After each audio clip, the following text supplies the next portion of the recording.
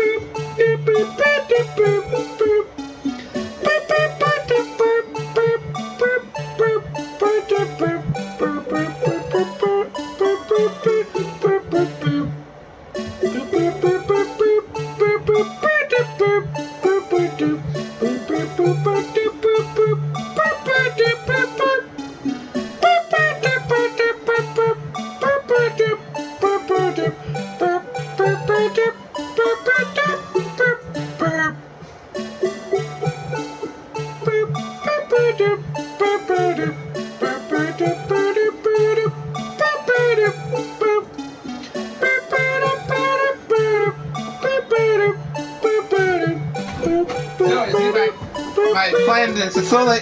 My plan to make you lose your mind is having a wondrous effect. Back? Yes. It's battery powered, so it can go anywhere. There's no switch, so it just dances and dances until the batteries die. Poor blue badger, fated to dance until he drops.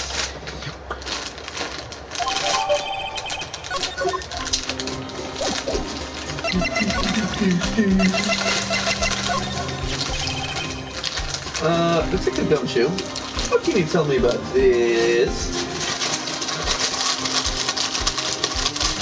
Why are you doing that? Because you're doing it.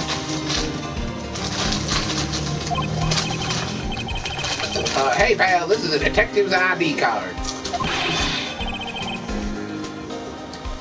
You can't just keep that, you have to turn into the police. It's people like you that get me into so much trouble all the time. He's not just gumshoe, must drop his card a lot. Let's see, Bruce Goodman. Goodman? Sounds familiar. Nah, my mistake. Didn't you work together with him in criminal affairs? Whoa, now I remember. Bruce Goodman. He's the victim. That's what I thought. Can you tell us where Detective Gumshoe?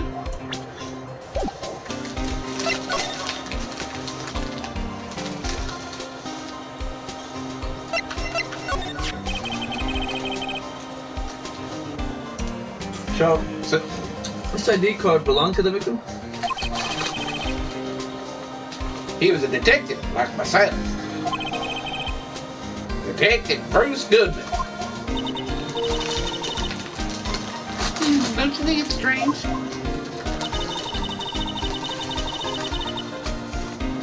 I mean, why would the victim's ID card be lying on the ground where we found it?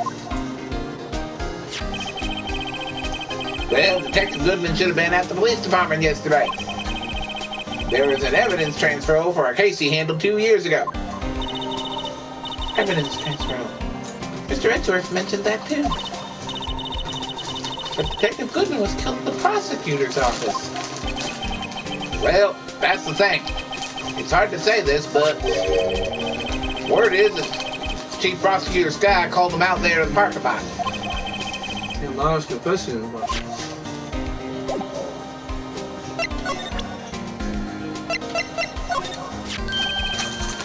Hey, that's it.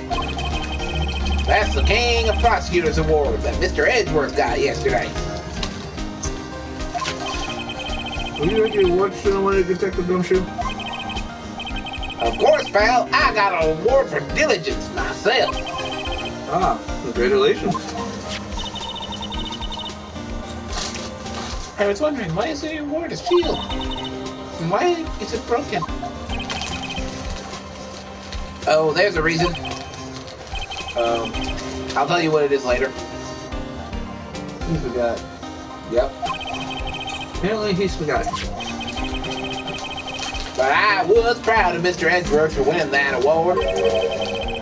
Even with all the naysayers in the prosecutor's office. Naysayers? Must be because of the rumors.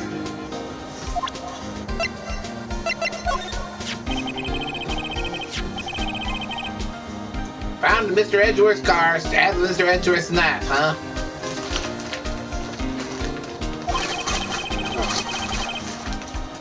What would drive Prosecutor Sky to do such a thing?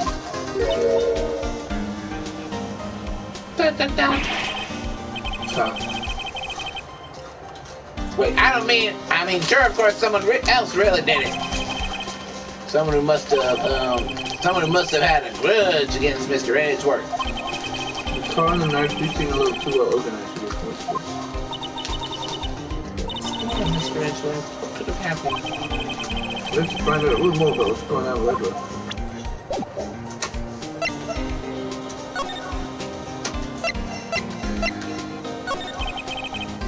He's in a tough spot again. Again?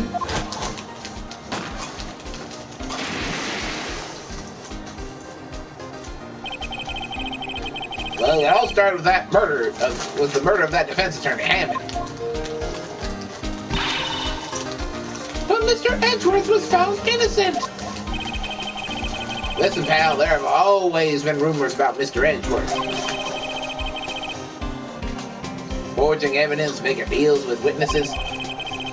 Nothing outright, but there's always been whispered rumors.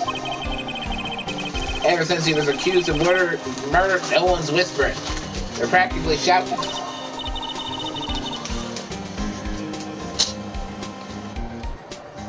Ah. Your least favorite person is calling. Of course not. Ah. I'm gonna go take this. Be right back. Yep. Oh. Hey, Andy, man. What's up? So, yep. It's weird stuff's going on here.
there's no evidence against him.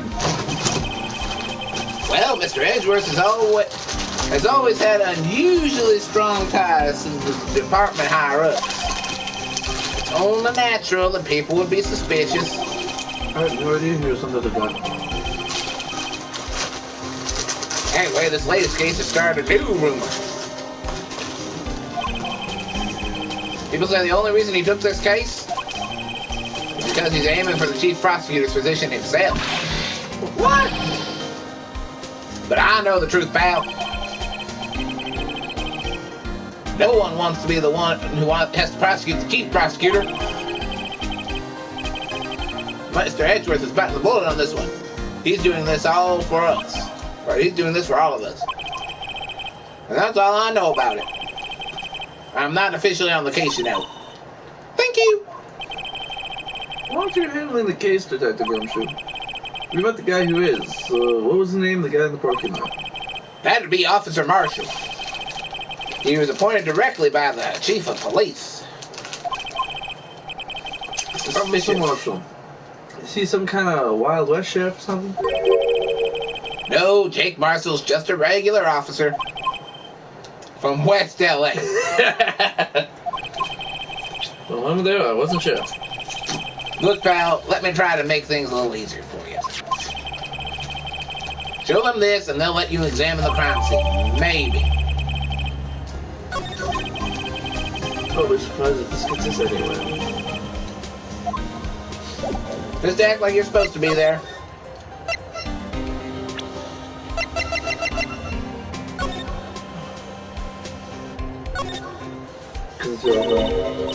Hey, look there. Looks like something crossed out. A letter or something, dude? Oh, shoot. Let's see, annual bonus, $20. I think it's a couple of zeros I'm missing. No, that sounds about right. Yeah, at least enough to take the case. Maybe you should rethink my career as an investigator. You kind of gotta feel bad for him. You know? Yeah. Looks like the investigation is still going on. I have to be getting back. Oh, that's probably you. Hold on. Oh, yeah. Looks like I have to get back to the shop. Sorry, it looks like I'll be stuck in this pit till someone sleeps. I think I changed his voice so much. Oh, God. I'll see you in my dreams tonight, then, baby. Because fucking I can't remember how to do an angel's voice. Oh, still here. Remember, you're voicing her as Hamana Hamana Hamana. I know, I'm trying to voice her as a sexy Russian. It's not really working that well. Because sexy and Russian did not go together. Russians can be sexy. Cute. Not in your voice. That's true. Hello? Okay, so the feeling. What a surprise look! Didn't I mention? I've got a boyfriend in criminal affairs, too. What happened to the security guard? How many boyfriends do you have? And can I be one? Too many, and you probably don't want to. Hey, what's happening, Bambino? No? You're looking like a doggy that's lost its herd. Rick Marshall. Strange guy to put in charge of a crime scene.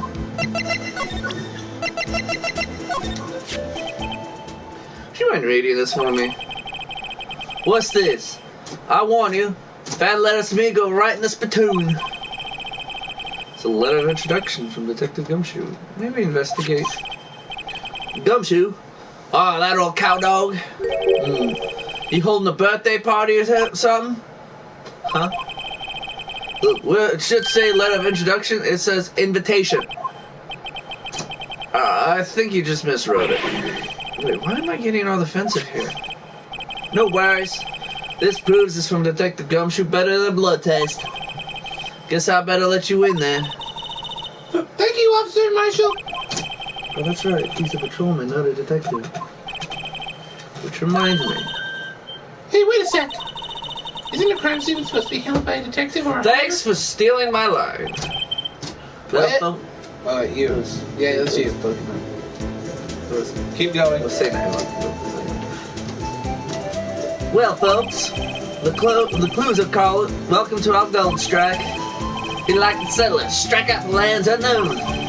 Manifest destiny. Let's have a hootenanny. I love that word. Hootenanny! He's from West LA, currently in the development in Phoenix Wright land. West LA is the Wild West, boy! Note to self, police investigators are like settling land. Investigations are like settling land. Well, Mr. Wright, what do you say? Let's say I won't be needing this anymore.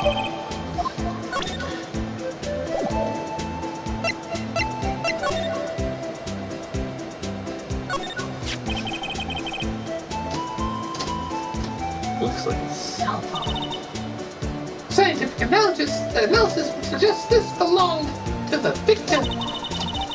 I can't think of anyone else it could belong to. What's so scientific about that? Should we check it out?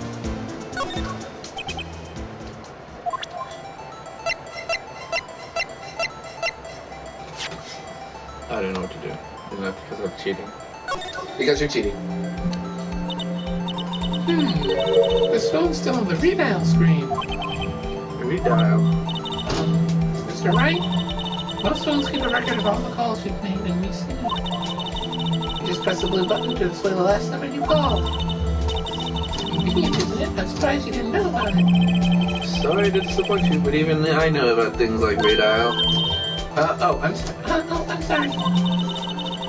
It's just, you never know with people from your generation.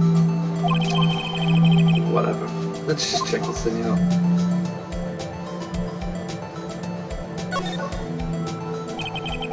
Now I have to see who the owner of this phone called last. Note to self, but if this attorney doesn't think first, he just pushes the button. Thanks.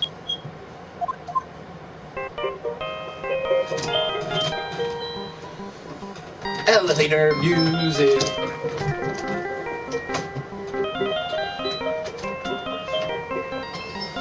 Texture is still semi-theme, thank you. Hey, that song! I know that! Hey, what's going on over here? That's my line. Oh, yeah. Hey, what's going on over there? Sorry. I see you, partner. You pressed redial on that there phone, didn't you? Oh, well, yeah. Whose phone is this, anyway? It's there on the ground over there. Whose is it? That belongs to Chief Prospector Scott. What? It's my sister's? She apparently dropped it when she was taken into custody right after the crime. Look, the last call was made right when the murder occurred. Looks like she was fixing to call someone. Except she only spoke for a few seconds according to this. Who'd she call? No idea. Sorry, partner. Now I got a question for you, partner. I heard a phone ring just now, one of those newfangled ringtones. Oh. I'm sorry, that was my phone. What? Your phone? Yeah, it's kind of strange, but someone called me right as you picked up the other phone. Wrong number. I hope you're not lying. They shoot you for that in Texas, partner. Guess it's a good thing we're in California. Uh-oh, I haven't incited the wrath of the Lone Star Patrolman.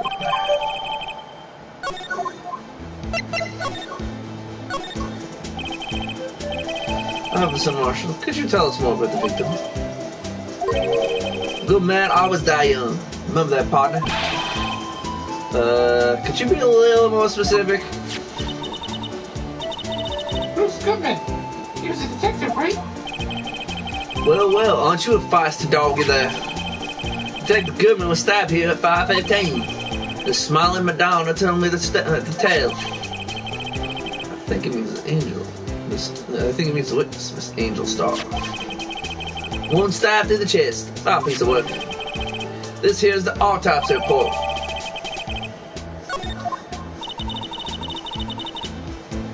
Was my sister involved with the victim in any way? Funny you should mention that, Bambino. Chief Prospector Sky and Detective Goodman had nothing in common at all. Nothing in common? They apparently worked together on a case a few years back, so there's no motive. Goodman wasn't a particularly gifted detective. That's one reason why he didn't do much work with the chief prospector. But my sister called the victim the other day murder, right? Here, this parking lot. So it seems. Like calling an unarmed man to a shootout at high noon. I don't mean any offense, but Officer Marshall, you're a patrolman, right? Not a detective. You calling me out? They shoot for that in Texas. Huh? I was one of them fancy shoe detectives till 2 years ago, to tell you the truth. Oh, really? Now he tells me.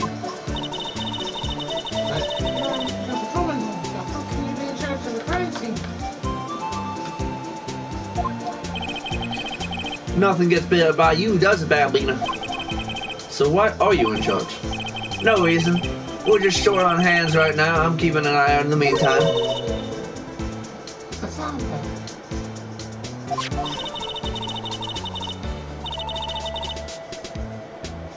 The second Trilogy was saying he had nothing to do. It's important, at least. He's nothing but a sad old cow dog that can't find his tail. Maybe because he runs with that Edgeworth, eh? Edgeworth? That cow dog's been kicked out of this cattle run by order of the chief of police. Just, he don't realize it yet. He's got the gumshoe kicked out of the investigation? Some kind of mean. I think someone's running a game on Edgeworth and Sky. Maybe not. So there's no connection between Detective Goodman and my sister. That's correct, but there's a gold mine of evidence against her. And the prospect of tomorrow is none other than Edgeworth himself. I'm afraid your sister's fate is decided, Bambina. Many condolences. Officer Marshall! Yeah, Bambina? How can you say that? You and my sister, you were... Is there something between this cop and her sister that I don't know about? I apologize, Bambina. Something must have gotten to me. Maybe it's that dry wind that's a-blowing through the prospector's office. Dry wind or ill will, someone's up to something here.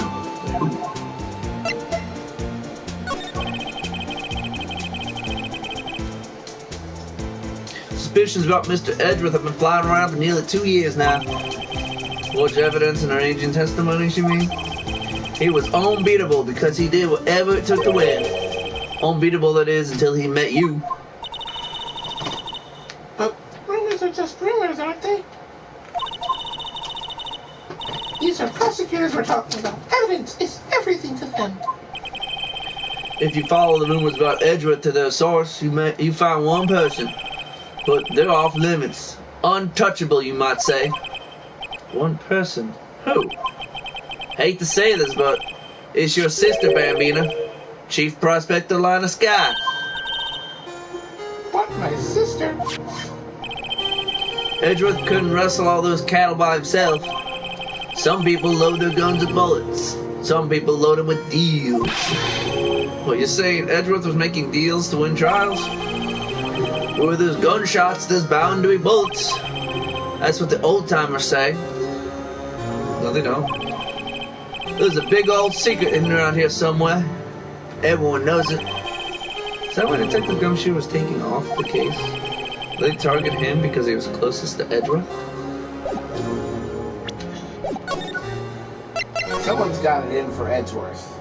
They do. What's this? Looks like a note of some sort. That's something written on it. Yep. You're right. Let's see. 67S122. Here's the name on the paper above it. That Goodman. Maybe it fell out of his pocket when he was killed. Well, so what does it mean, Mr. Wright?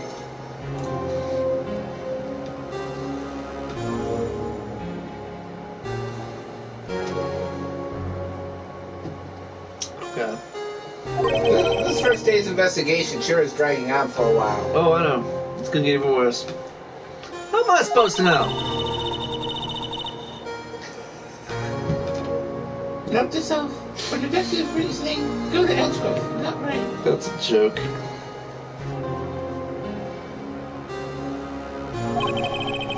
I'm sure Edgeworth wouldn't know what this means either.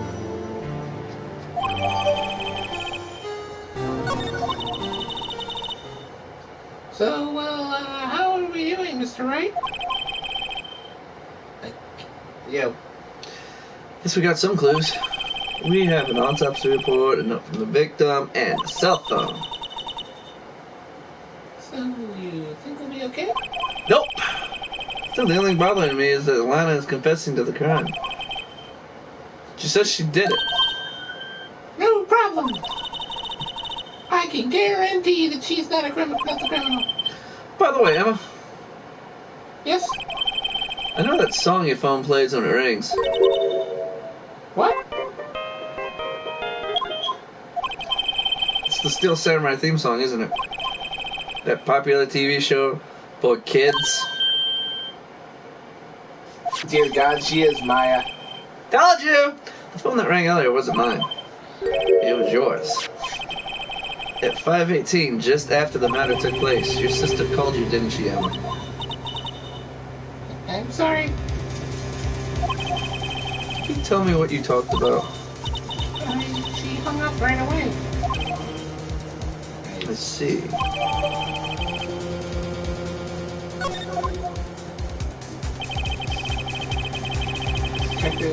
Detective is murdered, and the suspect is the top prosecutor in the district. I've got a bad feeling about this. Okay, Han Solo. Look, maybe I still don't know everything that went on here. Am I the one who finds it odd that we went an hour and 30 minutes and we still haven't even entered a courtroom? Oh, shit. I forgot the problem with this case. What? There's a major problem with this case. What? Well, the trial for the first day gets fucking weird. Weirder than making a parrot testify? It's split into two separate sections. Ah.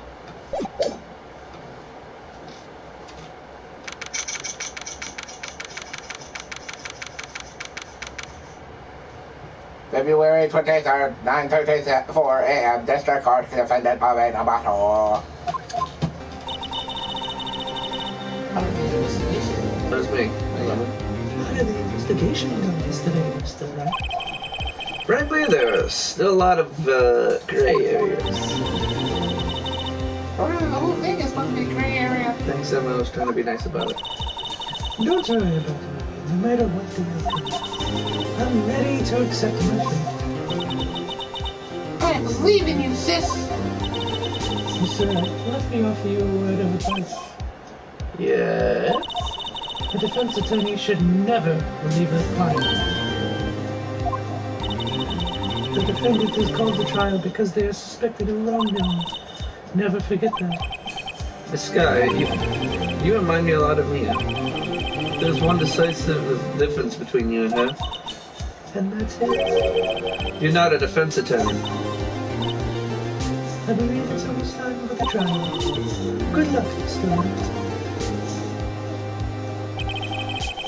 First trial without a Faye helping me.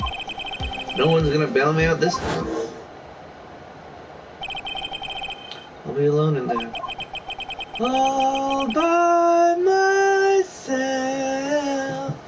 Unless you get a, I don't think Mia used Maya to talk to you at the end of the last case. Yeah, it's like me as a part of my head. Let's do it, Mr. Wright. I'll be with you the whole way. Oh God.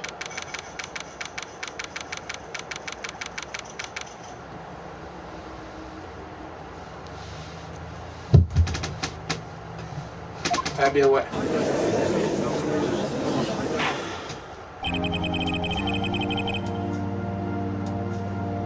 Court is now in session for the trial of Mr. Lana Sky.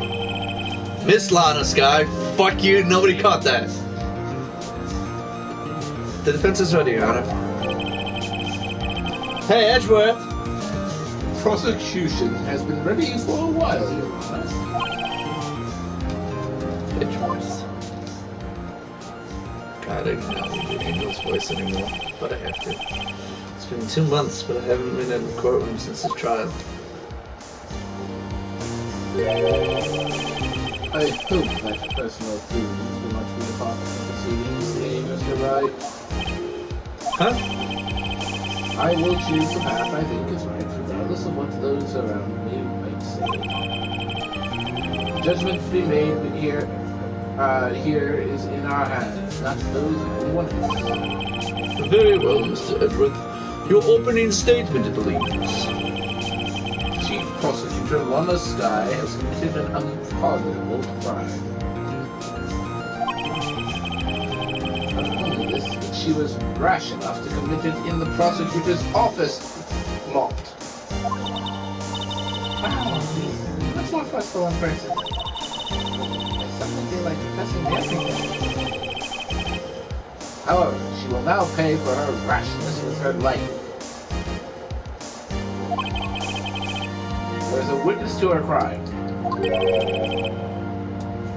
A professional witness. Well then, call your first witness, Mr. Edgeworth. When you call her a professional witness, it does not make her sound any better. In fact, far worse. What? Prosecution calls its first witness, Miss Angel Starr, to the stand. Well, hello, everybody. The cough-up queen.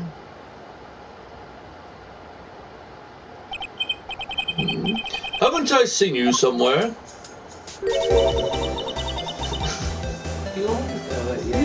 You ordered the caviar lunch, right? Oh, caviar! I've never eaten caviar before. The judge is really wolfing it down. For you, I have a fiesta bowl. Thanks. Will the witness state her name and profession? And you, sir. Did you order the fingerprint lunchbox? It is too early for lunch. Your name and profession, please. Well, Your Honor, how does it taste? So this is why everyone raves about caviar. It's so tasty it hurts. I always thought caviar would taste like pickled tapioca. You're disgusting. What the heck does pickled tapioca taste like? On second that, I don't want to know. Name, profession, now! Me? The name is Angel Star. Don't go forgetting it. I find myself running Lunchland these days. Is that what you wanted me to say, Mr. Edgeworth? Very well, witness. Please describe the incident to us. The prosecution will wait. I'm not finished eating. Hurry it up. Very well, Mr. Edgeworth. As you know, we usually call on the police to provide a description of the crime. Your Honor, as Mr. Edgeworth has said to the court, I am a professional. Huh? What exactly does that mean?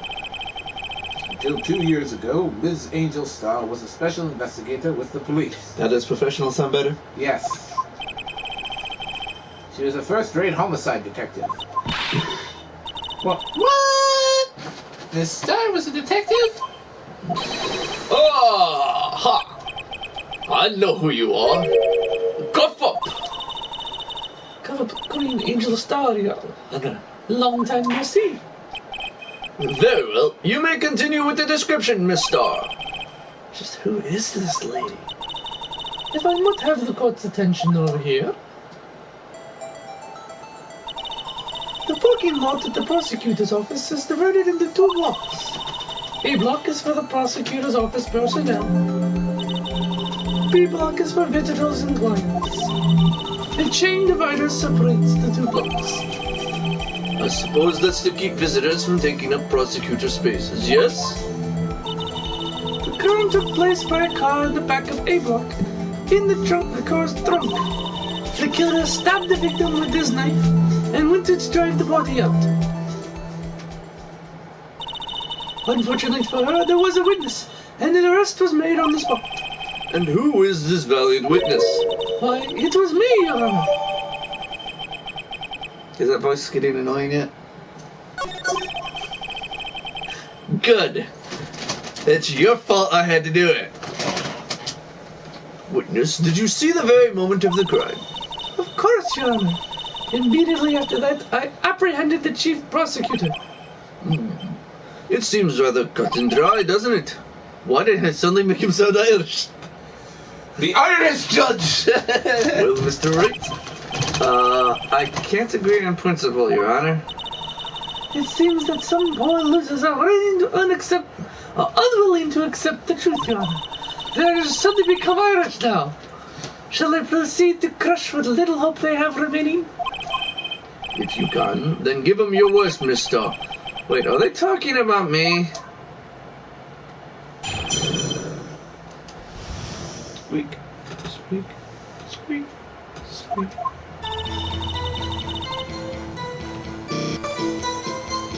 Oh yeah, this is testimony. Oopsie. Somehow I always knew this day would come. I was on my way to deliver a lunchbox to my boyfriend. Which one? When I sensed something. Perhaps it was my family-owned detective's intuition at work. Through the wire fence, I saw the chief prosecutor standing next to a garish car. The chief prosecutor was holding a knife in her right hand. Then she thrust the pointy tip of the knife into Dr. Goodman's chest. Bringing a lunchbox to your boyfriend.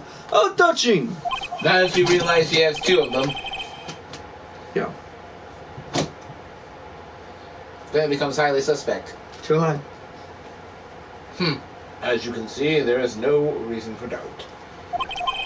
The key point of your testimony seems to be nothing other than the point of the knife which you saw being stabbed into Detective Goodman.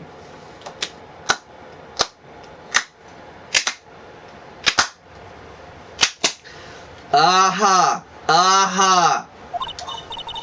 So, how does it feel to be so utterly crushed? I am still thinking about that one. It's merely a flesh wound, Mr. Wright. Okay, Black Knight. When did this become Monty Python? Since the case started? Just need John Cleese to ride up in here and we'll have it and it'll be complete.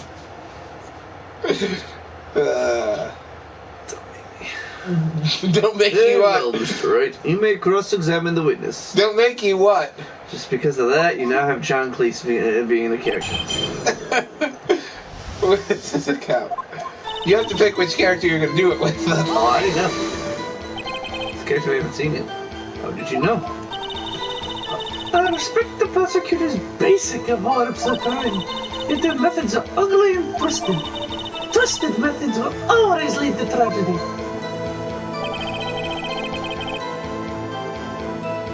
The Bloods Lady's uninformed opinion is duly noted.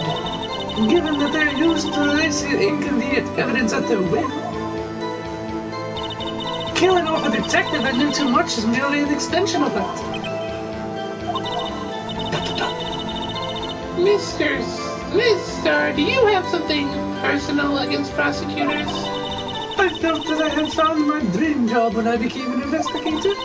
And if I hadn't been laid off by those prosecutors over there, I'd still be Laid off? She was fired. To me, prosecutors are nothing more than worms. That said, I am a pro, as you know. My testimony is unbiased and flawless. Very well, you may continue, Miss Starr. This boyfriend, he's the detective? Not that boyfriend, the security guard. Thanks for pointing that out. That boyfriend. You have several? Yes, this boyfriend, that boyfriend, and the other boyfriend. Care to join? The yet another boyfriend position is still open for applicants. Jesus Christ, She gets around. I'll stick with the lunches, thanks. ask yourself the judge had to think before replying. That's what scares me. The security guard room is in the what? In A block. It's up on the second level, so you can see everything from there. That'd be the room with the security sign. Incidentally, did you bring your lunchboxes by car? Since I'm a visitor now, I parked in B block. So she was in the block and she was the second.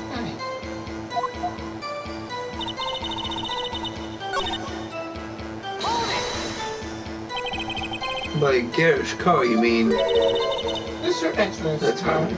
Mr. Edgeworth's car, yes. Mr. Edwards? Incidentally, the knife with which the victim was stabbed was also Mr. Edgeworth's. How the fuck did you know that beforehand?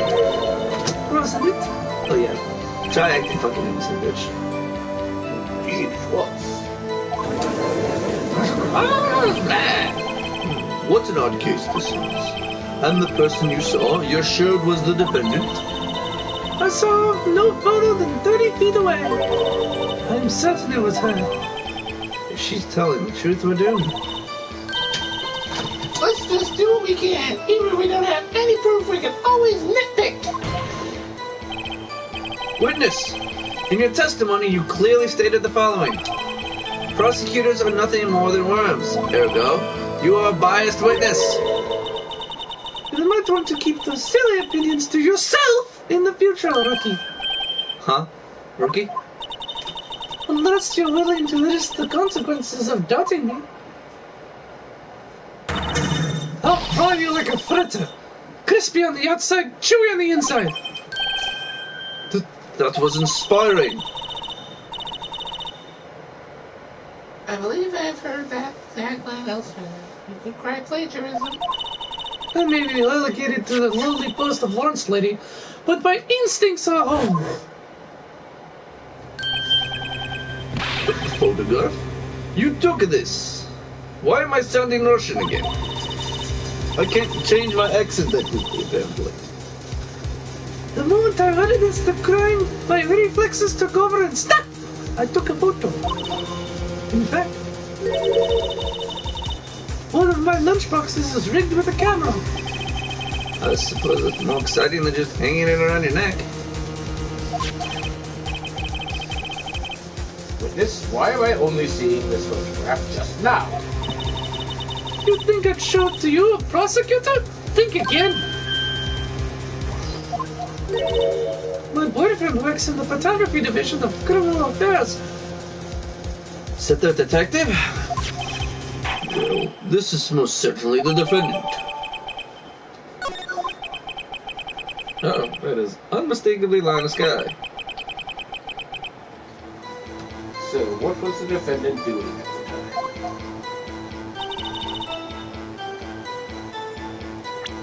She wasn't. And you witnessed this? You saw Miss Sky stab the victim with the knife. As I've already said, yes. I swear to my finest salmons for lunch. I'm sure this is a fine lunch. Isn't that odd? Let me look at this photograph. This is the photograph you took of the very moment of the crime, is it not? Then why is Miss Sky not holding a knife?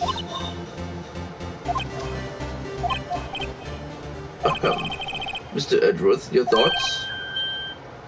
Objection? That had to be the weakest objection ever, Edgeworth. You're still stronger than your ever feeble mind, Mr. Wright. What do you mean, Mr. Edgeworth?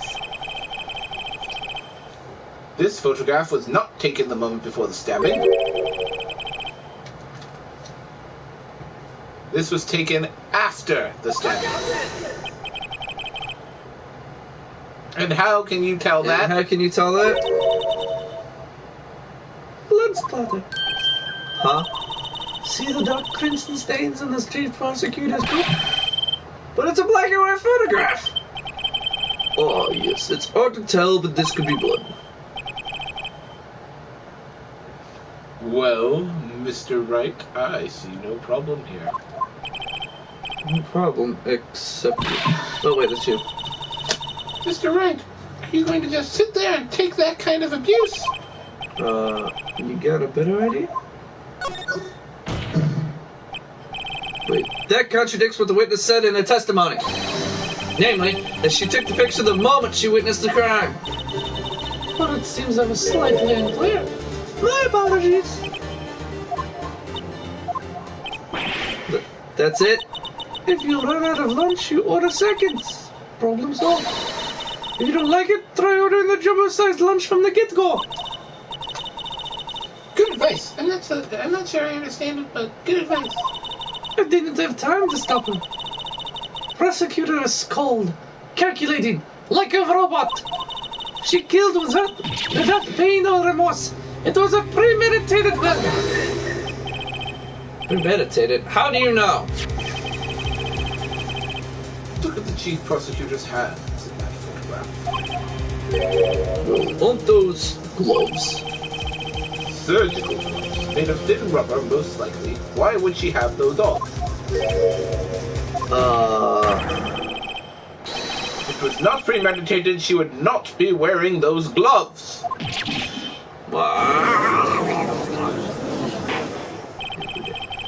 These gloves do tell a tale of premeditation.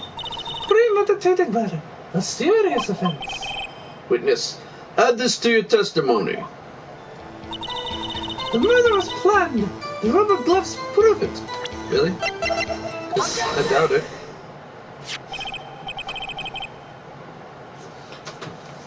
Witness, do you know what this is? Are you trying to test me?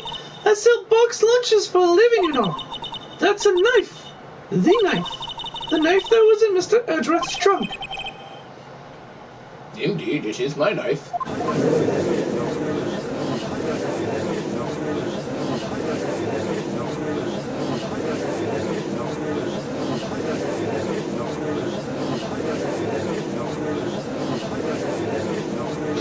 Your prosecutors bad people.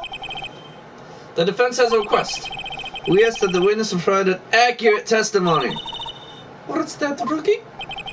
In your testimony, you stated that Lana Skye planned this murder, and that's why she was wearing those special gloves. Seems like a natural conclusion to me. The gloves do indicate planning. However, why would she not also prepare the most important thing, the murder weapon? Oh. This knife just happened to be in the trunk of that car. Ladies and gentlemen, if you're going to plan a murder, you don't forget the weapon. I feel like Order! Order! Order! Great. Now the tide is turning in our favor. Great show, Mr. Wright. My sister's as good as free until they put her on the stand and she confesses. Right? I believe the next lunch she'll be eating is humble pie. What? I hope you weren't deluding yourself into thinking that the tide has turned. Not over such a trifling detail. But this shoots a hole in the whole premeditated theory. Bah! The prosecution could care less if it was premeditated or not. The only one who seems to care. That's you. The only one who seems to care is that lunch lady over there. Will you stop talking about me like I'm a lunch lady, you piece of shit? The defendant, Lana Skye, murdered a detective with a knife. That is the only thing the prosecution needs to prove. Nothing else. Very good, Mr. Prosecutor. I suppose you think you're clever now. But you know as well as I do that she planned on killing him. It was planned! If it wasn't, why would she have been wearing... I believe I'd like to hear your testimony again. Witness, please tell us only what you saw, not what you thought. How dare you! My powers of deduction are not to be underestimated. Really now.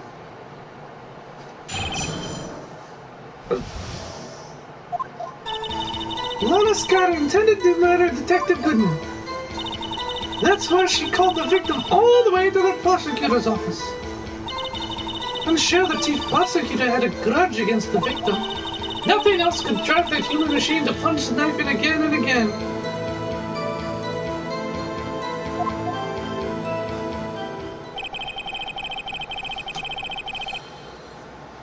Excuse The me? victim was summoned from the police department to the prosecutor's office. It does sound a lot like premeditation, doesn't it?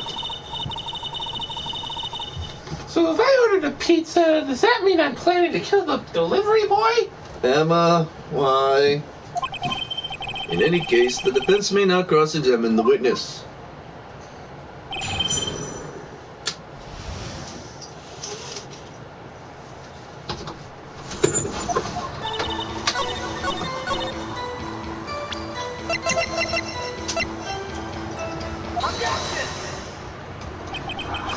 You say she stabbed him again and again. But you couldn't have witnessed that. Are you testing me? Then I'll test you. With my boss surprise. I'm afraid the moss is growing under our feet as we wait, Miss Star. What do you mean? I shouldn't have to explain this, but take a look. The autopsy report states that the death was due to a loss of blood from one stab wound. Aha! You're right. Good show, Mr. Edgeworth. What a hunk! He's my hero, really. What about my objection? Nobody noticed? Well, witness? You got the crimson crime scene set, right? Oh, thanks. I always believed that no one could ever mistake ketchup for blood. Now I realize that such mistakes are possible.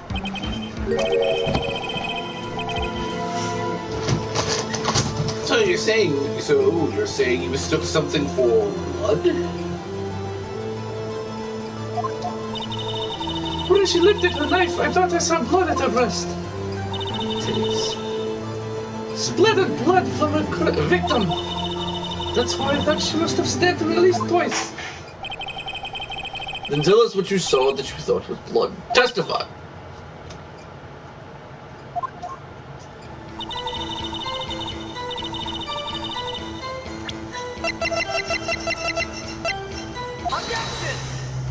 She's not wearing the muffler. Miss Starr, I demand an explanation. The witness is clearly not suited for detective work. Fuck you, Edgeworth. What? The suspect was not wearing a scarf or muffler of any kind when she stabbed the victim. And you've proved it yourself with this photograph. Huh? But that can't be! Only a professional lunch lady could be so utterly clueless. She's gonna snap and it's gonna be glorious. Yep. Congratulations! Perhaps you finally found your true calling in life. Harsh words, but good. Again, Mr. Edgeworth prevails. What was my objection? Chopped liver? What Considering is that? A scarf? No, not that, but something red. Really? That's because I think you and Edgeworth objected at exactly the same time. Nobody pays attention to me. Well, now, where were we? The witness has given us an entertaining interlude, but back to business. What? Very well, witness. Continue your testimony. You saw the crime and apprehended the suspect. Tell us about that. Very well. I do remember some things accurately, at least. Ultimately, we couldn't shake the most important part of the testimony. Most important part? The part where your sister stabs the victim. This next testimony might just be the moment of truth.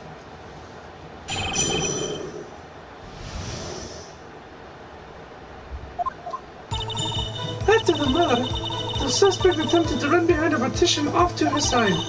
I quickly caught her, explained her rights to her, and arrested her on the spot. Arias. When I arrested her, she mentioned the muffler. That's what had me confused in my earlier testimony. The chief prosecutor made to escape, but against Angel Star, resistance is futile. What is she now, the Borg? Let me do that. Resistance is futile. I can't do it very well. So apparently, You are quite determined about that scarf, aren't you? I strike like a snake and bite like a cobra. That's me, Angel Star. That wasn't a very good metaphor. First of all, a cobra is a kind of snake. Don't bother me with details unless you want to get bitten! No, thanks. Actually, I kind of do. Kiss yourself. Mr. Wright is weak against poisonous snake bites. I mean, she can bite me any day, if you know what I mean. The chief prosecutor tried to resist, but her efforts were in vain. She knocked my hands aside, kicked over an oil drum. An oil drum? I'd imagine. Oh, she's beautiful but deadly. A predator, this one. A leopard woman. Rawr! Very well, Mr. Wright. Your cross-examination, if you please. Please do it. Hurry.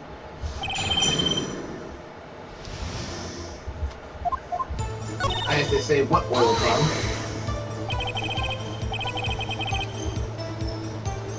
Say quickly, Bo. Were you close to the suspect? As I just said, I was only 30 feet away from her the whole time. Maybe I should brush up on more details. Let's see this on the floor plans, just to be safe. Lunchline call was... She was a visitor, thus she was walking B block. So you witnessed the murder from about here. That would make it about 30 feet from the Covies. Is that correct, Miss Stark? Yes, that's right. But there was a chain link fence in front of you. Our endowment, of course. Amazing! The copper queen lunch lady athlete indeed. It's taking her a little time to climb up the fence. She could have gotten to my sister that fast. Yeah, that fence was about 9 feet high, too. So how did Miss Sky not get away?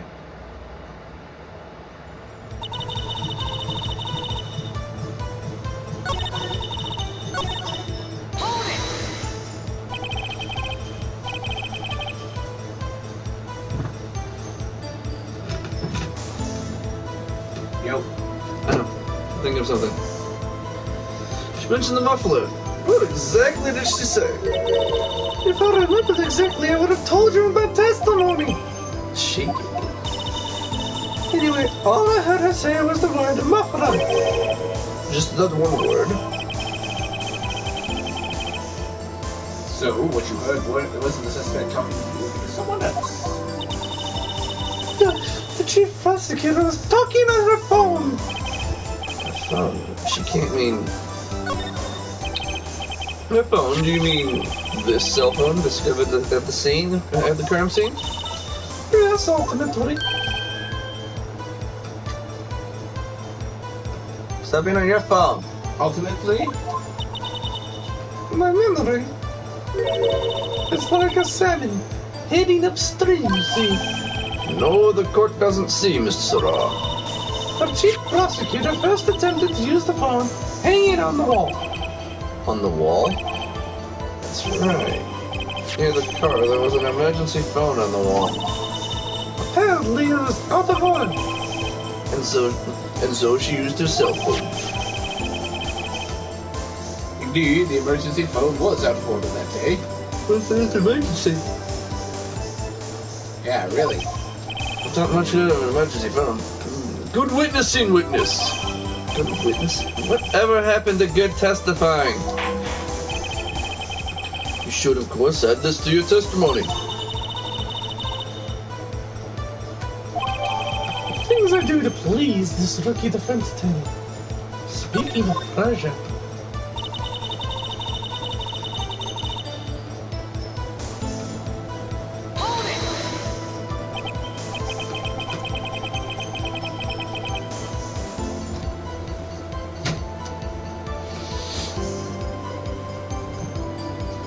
Do you think you could restate your testimony for the court? Oh, I was going to ask the same thing. I'll only say this one time, so listen close, rookies.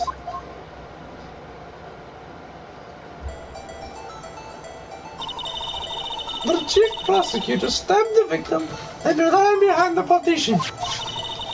Then she picked up the emergency phone on the wall, but it was out of order. So she pulled out her own cell phone out of her pocket.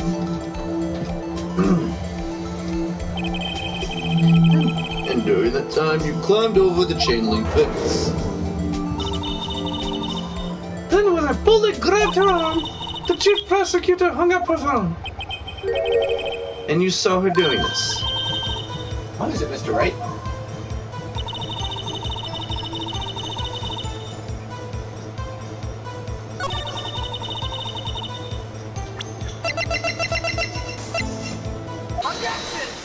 There's a problem with that. It's not because I'm cheating. Yep. Miss Starr, I have to conclude that you have a personal grudge against Miss Lana Sky. The witness is a former detective. Her testimony is unmarred by personal bias. Well, who would have thought you would be my knight in shining armor, prosecutor? You who, together with the chief prosecutor, kicked me out 2 years ago! Well, Miss Starr, this is a fatal contradiction with your testimony. How do you explain this? I don't know what you're talking about. Listen to me, and I'll make you cough it all up. Let's look at the floor plan. You said you witnessed the crime from this point. However, if that's true, you couldn't possibly have seen Miss Sky making that phone call. I believe you see what I'm getting at. That emergency phone was on the back side of this partition. If indeed you were in B block, you couldn't have seen it.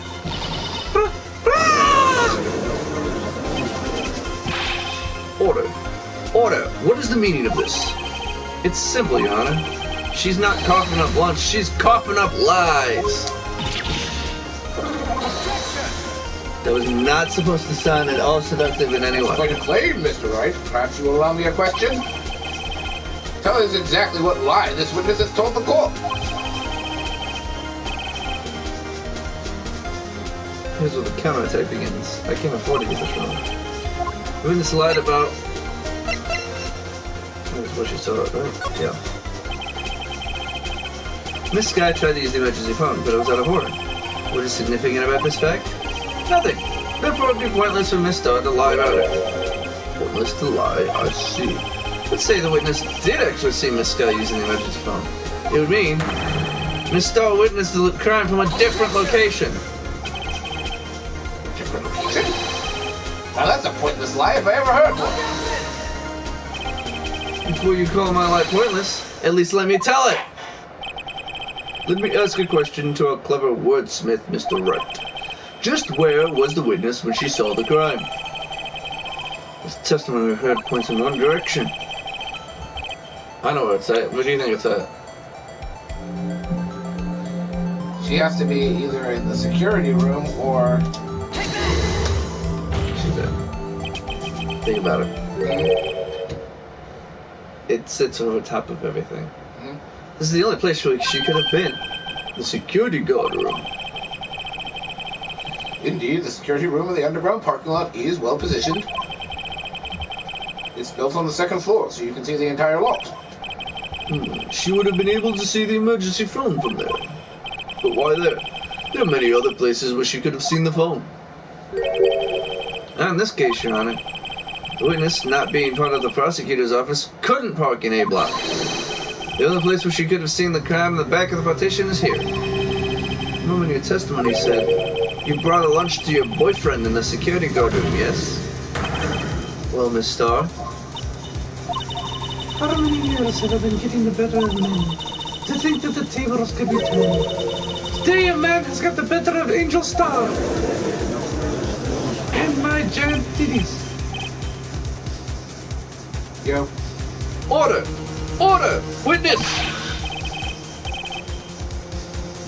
What have you done? You used to be a detective. You should know better. I'm not turning back. The guilty will be punished. And I'll do what I must to make sure justice prevails. Guilty? Is she talking about Miss Sky? Mr. Wright, doesn't this strike you as odd? Hey, Mr. Wright, it doesn't make sense. Huh? She could have just said she saw the crime at the security station. It wouldn't change anything. Exactly. This photograph tells all. It was the defendant who's the victim. Ah, now I know why she had to lie. If she was in the security booth, she couldn't have taken that photo. It's at least not from that angle. Now you're catching on. Yep. That's not the only lie. That truth still stands, but it is one of the lies. It still stands. I disagree, Mr. Edgeworth. What? The witness is found to be lying. They're guilty of perjury. She knows this. She wouldn't risk that without a good reason. So tell us what her reason was, Mr. Wright. Huh? Me? Who else? Mr. Wright, let's review what we know. Miss Starr witnessed the crime of a security guard station. Check. But she lied and said she saw it from B block. Must make a vital difference, but what? What would change? Angle of view for the crime? The difference between her and the scene of the crime. I suppose this is Mr. Wright. But one look at the floor plans and it's quite clear. Distance between the scene of the crime and the guard station is 30 feet. I don't see how that would change what she could see. What she saw is not in question here. What matters is the time it would take her to reach the scene of the crime. Miss Starr, you witnessed the crime from the security guard station. Now, how long did it take you to go from there to the scene of the crime where you arrested Miss Skye? Well, witness. Yes? You are at the squid wheels, right? The quality of my lunches has gone from low to inedible. I was bringing a PB&J with fresh poison that I jammed to my boyfriend. Boysenberry for the boyfriend. That's not going to be the honey joke, please. It wasn't in the station, so I wrote it. I witnessed the crime of the glass-walled station.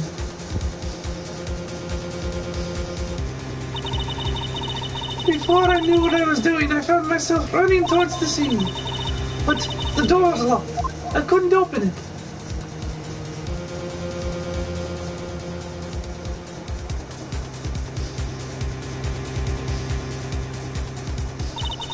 That's why I had to go through the visitors parking. Big people. That's quite a detour. Now does that photo make sense? Yeah. Except there's one catch. It probably took me at least 5 minutes to get to the scene of the crime. What's wrong with this picture? You just stabbed somebody. Are you going to sit there for 5 No, minutes? you're not. That's what I was thinking. 5 minutes? There's no way that Miss Skye wouldn't have gotten away in that time. Yep, which is why something's fishy. This changes things considerably. But there's a dead woman over there in the defendant's trailer who stabbed him. I know it. I have photographic evidence. I swear it. I swear it on my finest plastic spoke.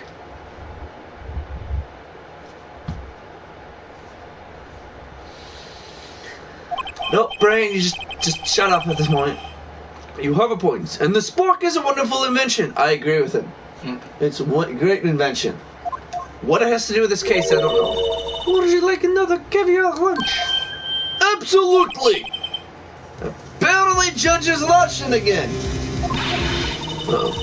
Mr. Wright, you have to do something. Any evidence to stop this?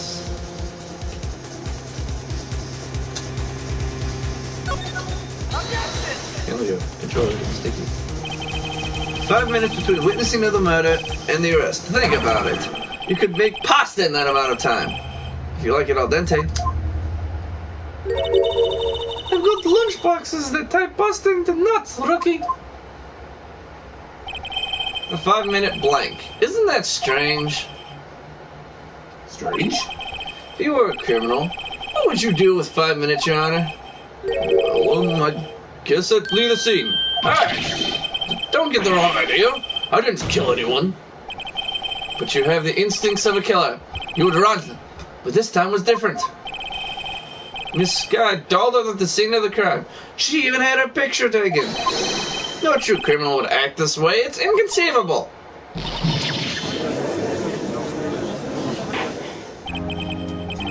Well, it seems we've come to the end of this testimony.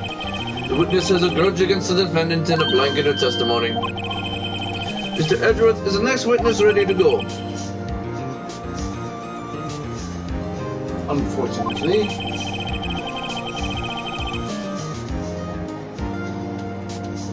I appear to overestimate this witness on account of her professional history. We did it. We screwed that can shut, Mr. Wright.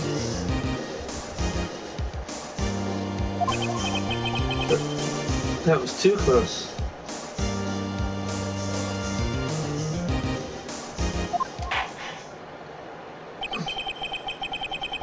I'm afraid the cover queen has been thrown. With that, court is adjourned. Lana. Nope. Angel. Mr. Edgeworth, you ordered the squid wheels, right? That's the one she tried to foist off on me. I prefer to not take the defense team's leftovers. Anything else to say? It's fucking me. I might be able to save you. I have decisive evidence. What was that? Is this another one of her tricks lunchboxes? My apologies, but we have no further questions to ask of you, Miss Starr. Ah.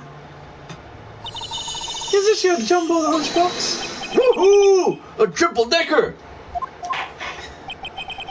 Out of deference to the witness's determination, I'll allow one more testimony. Now, out of deference to the witness's food. Let's hear about this decisive evidence. The Lunchland motto says, "You won't be disappointed." Is she gonna pull out of her lunchbox this time? One nasty ass food.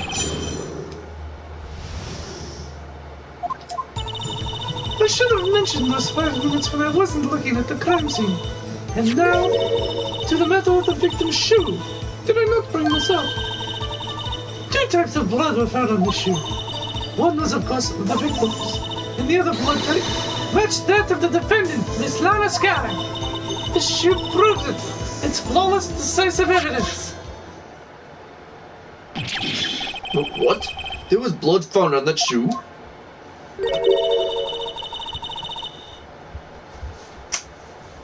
Try Lunchland for all your lunch and decisive evidence needs. Miss, what's the meaning of this? Why is this the first time I've heard of this evidence? Because you're a prosecutor. Simple, as I've already said. I don't trust you with evidence, Mr. Edgeworth. That's why I took the liberty of investigating this myself. And you had blood tests performed. Didn't I mention? I have 3 boyfriends in forensics. Let's keep the running count. You know what? I've got up to 5 now. 6.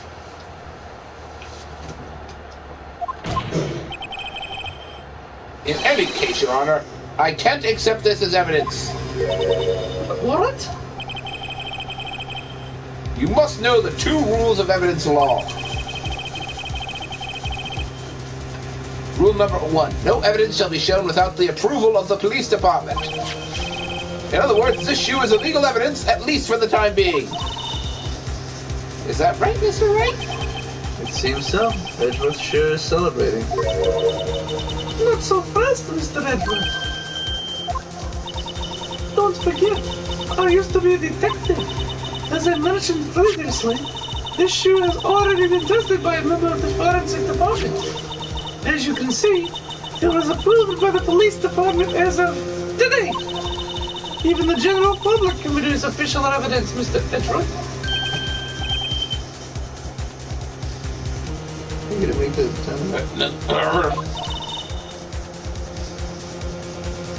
Is that right, Mr. Wright? It seems so. Edgeworth is looking pretty sullen. You could at least study some evidence law, really? I have to do the last day. Shit.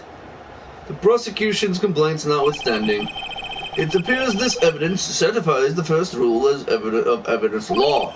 However, it seems you have yet another count against you, witness. Anything to ensure that the guilty are properly judged. Very well, Mr. Wright. You may cross-examine the witness.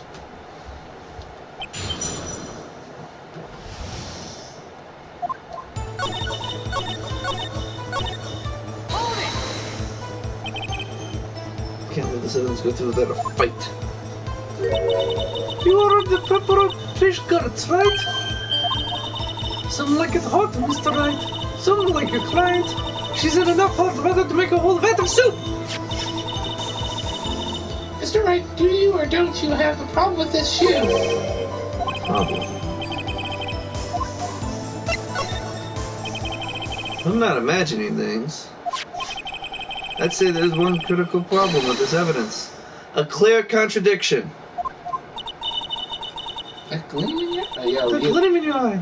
You're still a young rookie. I'd give you a peppered fish gut now. But you couldn't take the heat, could you?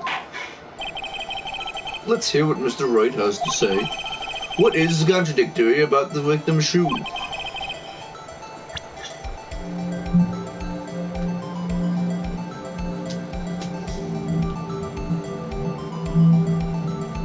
Okay, what the fuck? Hold on.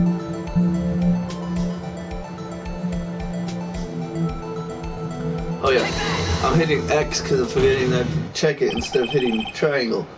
Like, that's what my fucking problem was. I'm like, I know this is a problem. What have you noticed? There's blood on the bottom of the shoe. Don't mess with me, rookie. It will be your blood on the bottom of my shoe. Indeed, there's quite a bit of blood on the bottom of the shoe. Thank you for repeating exactly what I just said. Makes sense. The victim was stabbed with a knife.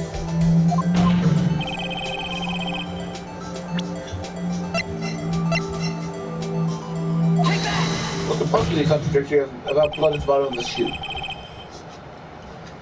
The problem lies in the footprint. The footprint?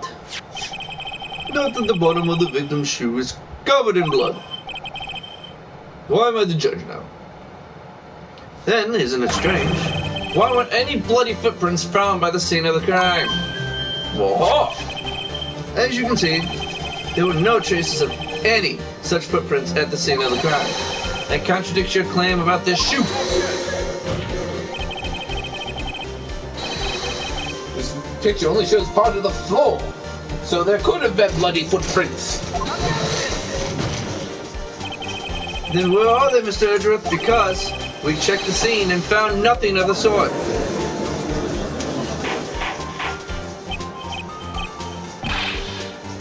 Order. Order. Order! Will witness. What can't I, Where are you going, Mr. Wright? But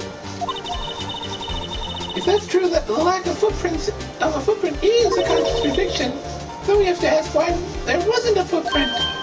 Oh, that's true. There has to be a reason why there wasn't a footprint. Shut up, Emma, you fucking asshole. Think, Mr. Wright, think. You're cleaning up or the blood isn't real. Hey, I don't know why it's not there. I'm just good at finding contradictions. What?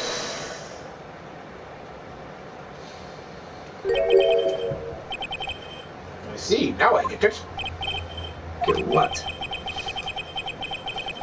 Our witness is more devious than I gave her credit for. We were hoodwinked to the very end. But she slipped. There is one vital hint of the truth in her testimony. What are you talking about? Think back to when she told us about apprehending the suspect.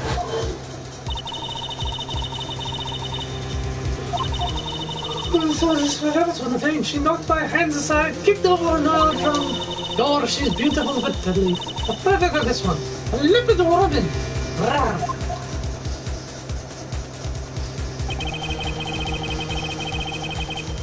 I thought this was a strange thing for the normally cool-headed chief to do. No kidding. Now, witness, allow me to ask a very simple question. This oil drum, was it empty?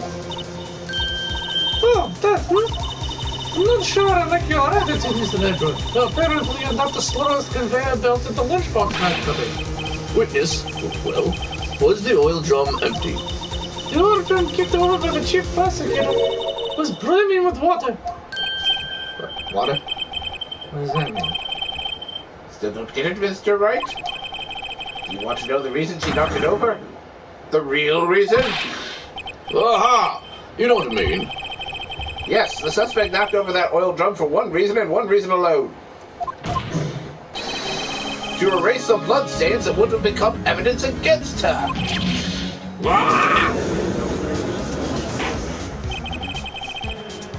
Ties things up right nicely. The bloodstains left on the victim's shoes tie her quite clearly to this murder. Then, after the deed was done, she knocked over the oil drum to erase the telltale signs. Except one problem with that. Alright, that's a prosecutor's specialty. Erasing the evidence. Why? Why wouldn't she get rid of the blood on her own shoes? Not her shoe. That reminds me, this guy's red hand is framed. Did she say she cut herself when she stabbed him?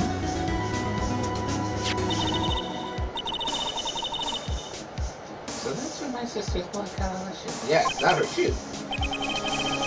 Well, I see no reason to prolong this trial. Right, do something, please! What? What can I do? Your sister has confessed to the crime and she tried to conceal it. But... Enough! There is no need for further debate. The verdict, Your Honor. Very well. But Angel Star is on the prosecution's side. She could have been lying about the water. This court finds the defendant, Miss Lana Skye.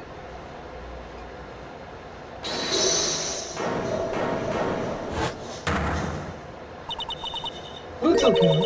What did you just say? Me?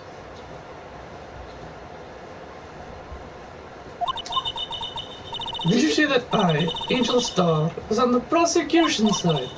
Well, yeah, you are. You're saying my sister hid evidence by erasing the bloody footprints. Oh. I thought you had your fill, but you're not winning a second helping. With a lunchbox. A lunchbox? Called evidence. Wait. Don't tell me you have something else. The time for deliberations is past. Any further comments and will be held in contempt of court. You will be held in contempt of court. Your threats don't... The threats don't scare the cop. Look at this! Yep, there it is! It's not her shoe, it's the defendant. It's the victim's. Yeah? What's that matter? It was established that it was the victim's. If you were paying attention, you idiot. I'm pretty sure they said it was Lana's. Nope, it was his. They specifically said it in the beginning. Ah. A photograph. I have it just in case anyone had the gall to suggest that the white shoe didn't belong to the victim. You weren't paying attention. Then what? What? I see no room for error in this evidence. Mr. Wright, wait, look at the asphalt in this photo. Hey, it's clearly wet. Should have washed off the blood on that side of the shoe. You really seen the last trace of doubt from the court's mind. Immediately after the murder, the crime scene was washed with water. I'm sorry, Mr. Wright. I guess I couldn't help myself. It's not your fault. I knew I couldn't win this case from the beginning. And it seems this is what your sister wanted anyway.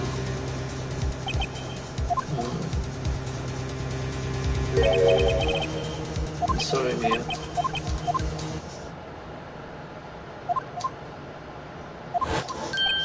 Right, whether or not... It's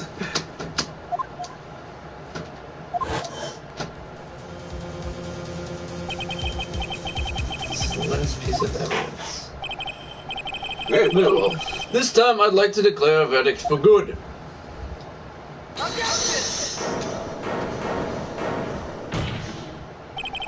Your Honor, wait! What is it with you people? Can't I hand down my verdicts in peace anymore? Whatever it is, can it wait? No, it can't. Then it'll be too late. Look at this photograph, the last one submitted. This trial isn't over until we give each piece of evidence proper consideration. So, right? Are you saying there's a problem with this latest piece of evidence? Yeah, I'll think later. Yeah, there's a problem. Right or wrong, I've got to go ahead with this. As suppose since we've come this far, we should give every claim a fair shake. Silently. Very well, Mr. Wright. Show the court the problem in this photograph. Simple. You didn't see that, did you? No. I did. And not because of that. I do remember there's parts of this case. The problem in this photograph is here! What's this? Oh god, he's back. Who's back? I'm not telling you. There's something poking out of the car's muffler. Wait, No, just a second moment, Mr. Edgeworth. Your Honor? You just said muffler. However, I see no trace of a muffler or scarf of any kind in this photograph. A muffler is also part of a car or motorcycle, Your Honor. Just think of it as part of the exhaust system. A pipe. I see, and I see. What's that suspicious-looking cloth sticking out of the car's muffler? So what if there's something sticking out of the muffler? What does that have to do with this case? Nothing! Absolutely nothing! Sorry, Miss Starr, but it's not going to be that easy. In fact, you've already told us why this is important to the case. You said as much in your testimony. What? Let's hear what Mr. Wright has on his mind. Tell us why you think this piece of cloth in the muffler is related to the case. Miss Starr, recall your testimony for the court. Oh yes, when I arrested her she mentioned the muffler. That's what had me confused in my earlier testimony.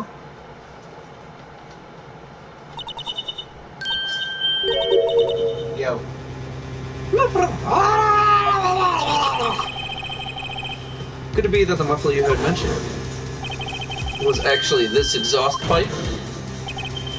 If so, that means this piece of cloth is vital evidence.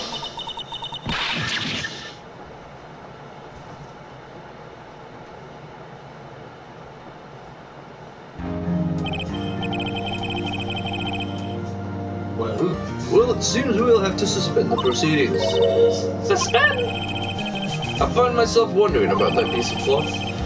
If we leave any question unanswered here, we do a disservice to the law. Have the car at the crime scene inspected at once, and bring me that cloth. The verdict will wait until after we've seen all the evidence. Agreed?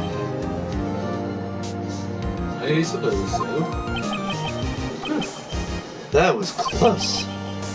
But we made it, at least for now. This court will adjourn for a 30-minute recess. It's lunchtime after all. He's still hungry? Next time on Very Right. Very right. Will Phoenix be able to finish this case correctly? And why is the judge so hungry? Find out next time on Very Right. No, it's not your time yet. Remember, we're doing it at the end of the day. Yes. It is not the end of the day. God, this is why I hate this thing. I love this case, but I hate this case. It's also 2.5 hours into this thing. Shite. Here's a question. What? Considering we're already 2.5 hours in and we haven't even gotten through day 1, are we going to split this in two? Probably. February 23rd, 11:56 a.m. District Court Defendant Lobby number 2. Well, where do you want to split it? At the end of this day? Yeah. Mr. Wright? Huh? What? Are trials always like this with you? Fortunately, yes.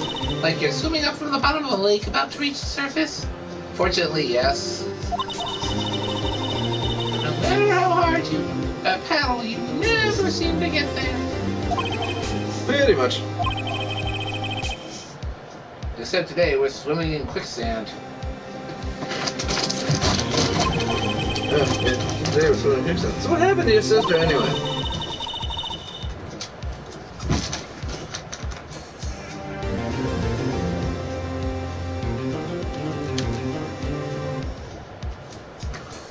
Apparently, she got called off to the judge's chambers. Probably something to do with that piece of cloth. So this is where we turn the trial around, right? Our only weapon, a tiny, insignificant piece of cloth. I'm the one who started to feel tiny and insignificant, to tell the truth. Hola, partner. Let's say you show a red cloth to a bull, it'll fire up its temper. That's what they told me when I was young, at least. Officer Marshall! Thought I'd come take a look, see how the trial's going. Looks like I'm late. They got the home ranch locked down tighter than a fort in enemy territory. Hard to slip out, huh? What's going on over there anyway? All the police I've seen these last 2 days have been really on edge. Don't you got enough on your plate without worrying about other people, compadre? You could be worrying about the chief prosecutor's taste of muffler, for example. Officer Marshall? The whole muffler thing didn't have anything to do with scars. She wasn't even wearing a scarf. You don't say. I don't that just beat all. I've seen the red breeze blow at a slender neck many a time. I saw it that day too. She was wearing a red muffler. What? At the awards ceremony that afternoon. Edgeworth's seen it too, I reckon. What does that mean? In the photograph taken at the crime scene, she wasn't wearing a scarf. So the scar wasn't mistaken. Well, it's about time. Remember, partner, sometimes you gotta grab the bull by the horns, and sometimes you just gotta let the bull go where it will. Time will tell. I have a bad feeling about this. Thanks, Han Solo. So what are we serving him now, Mr. Wright? If it's steak sauce, I can hook you up with some fine ribs. Woo-wee! I want ribs. Unfortunately, we're not getting any anytime soon. I know. It's sad and difficult dressing. I'd like to resume. So the judge keeps looking over at the prosecution. Edgeworth is clearly pissed. Is something wrong, Mr. Edgeworth? Your face is blue, your lips are purple, you're sweating bullets. That furrowed brow, those grinding teeth, those watery eyes. What's more, your eyes are unfocused, you're doubled over, your back is bent. It can't be. This can't happen. I wonder what happened to Mr. Edgeworth. Well then, I believe it is time we continued on with this trial. During our recess, I had requested that the prosecution conduct an investigation. This is unacceptable. It seems our prosecutor is quite beside himself. Excuse me? No, and no. Excuse me. Knock, knock. I can't get John Cleese's voice now. Okay, go ahead. Go ahead. That was supposed to be John Cleese. Keep going. I can't get it out. Keep trying. Your mother was a hamster, and your father smelled of elderberries. Go ahead. You got the John Cleese. Okay, John Cleese is here. What's with this guy? A strange, stuffy aura seems to be filling the court. Is that the John Cleese or Jacksepticeye? Maybe a bit of both. Let's do both! Then we gotta come up with a cute combination of their names. Jacksepticeye? Yes, Jacksepticeye. Jacksepticeye. Oh, I can't do Jacksepticeye. That doesn't count. It's Jacksepticeye.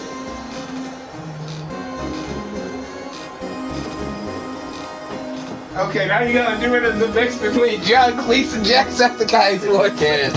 What? If I can, it's hard. They're both distinctive. Chill out. Hey, the temperature rose 5.7 degrees and that man came in. Who on earth is he? Excuse me, I'm being called. Oh, it's you! Yeah?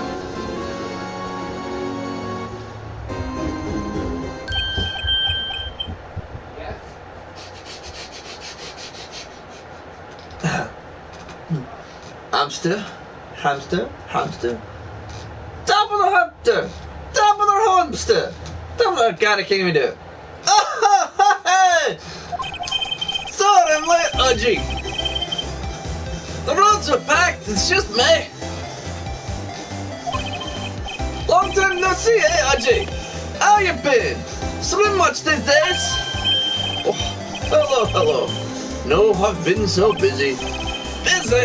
Busy schmizzy, Audrey, my boy. You have to make time to relax. Yes, indeed. Ladies and gentlemen, please don't judge me. Leave your comments about it in the comment section. I regret hearing that. You can judge me there. I know it's terrible. I know it sounds nothing like them. That's as close as you're getting. Because you heard my trouble trying to combine them. That, ladies and gentlemen, is Jacksepticles.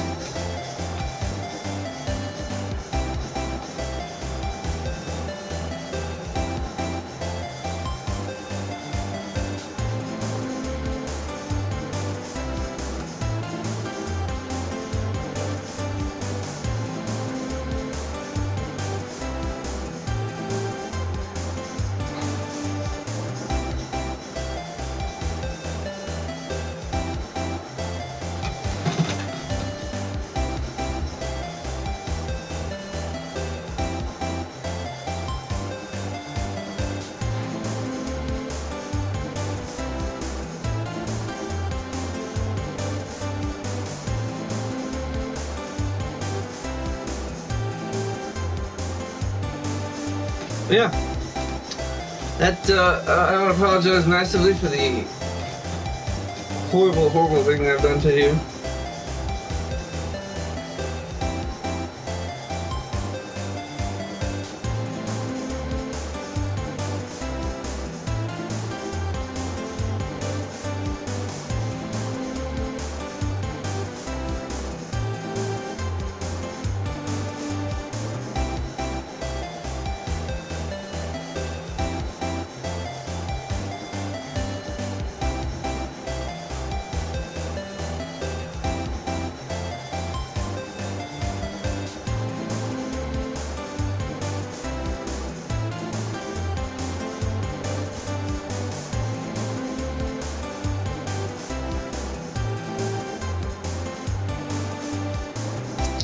Yep. Well, we learned some interesting things. I do not like this guy. He's kind of a dick.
But yeah, so now we just wait for my co-host to come back and voice the thing.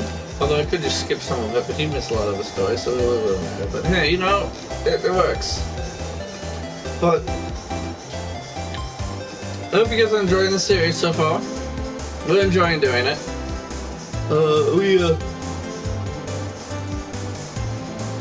Okay. It's like over here. Okay. We enjoyed doing the thing. But, yeah. So,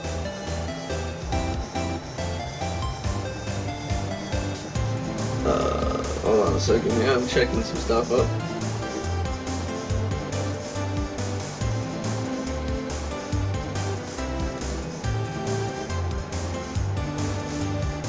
Is somebody hacking on my phone? Somebody hacked in my account.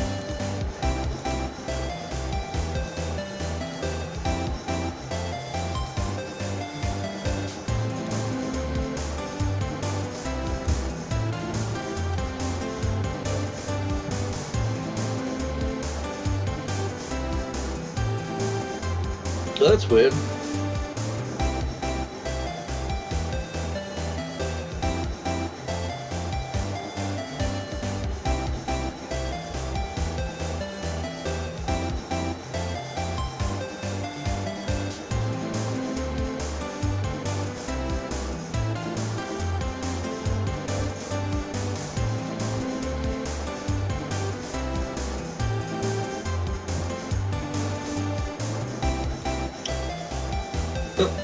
Anyway, as I was saying, we enjoying doing this.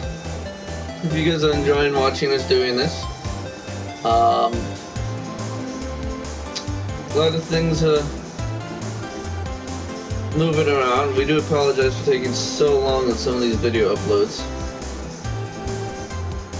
Sometimes I think I did them and then they're not happening and yada yada.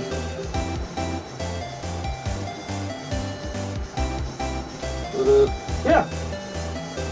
And now I'm just blabbling on to try and fill the space in between, you know, him, my co-host leaving and him returning. Although I could just continue doing this. But I can't get the voicing done right. I'm gonna lose a lot of it if he doesn't voice some of it. Again, I apologize for yawning. It's not my intention to be yawning. If I'm yawning or it bores you, it's not my fault. But this actually might be a perfect time to give you a few extra updates on what we've been doing.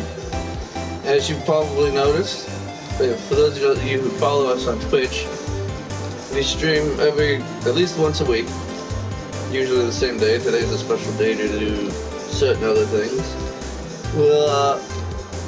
We're taking this opportunity due to the pandemic that is currently sweeping the world. Again, at the time of this, it is currently the 19th of March in 2020. So, those of you who are getting this later will probably be very, very angry about the fact that it's not the 19th of March when we posted. So, there's that. We'll try and get these up as soon as possible. But I do try and have a little delay in between them, so it's not like, oh, once a day, blah, blah, blah. We're trying to do a couple of them a day. That's why we do long streams like this together now. And yes, I'm still blabbing on because I'm finding things out of it. My favorite color is not purple. My least favorite food is anchovies, just because I'm trying to fill a space. You don't even see me giving you thumbs up. Why am I doing that? I am being crazy. But yes, the Phoenix Wright series. Let's just take a look at some of these things while I'm doing this. Oh look, let's have fun doing this. Oh no! Oh, thank God, it's not doing it again. That would have been really weird. I am back. And my co-host is finally back. I just had to fill about 10 minutes worth of blabber for no While reason. I was being asked to help with dinner. Anyway. Udgy seems to be his nickname. Hey, it's Emma. Why are you doing a normal voice? Udgy seems to be his nickname for the judge. I'm afraid you're right. Very afraid. Sorry, but who are you? Ah, so you're Righto, the attorney. I've heard good things about your son. Thanks? So sorry about the little Worthy giving you all that trouble there. You know, we should all go swimming together sometime. Shall I? Little Worthy? Mr. Wright, you don't know the district chief of police? Chief of police? He's the top-ranking police officer in the entire district.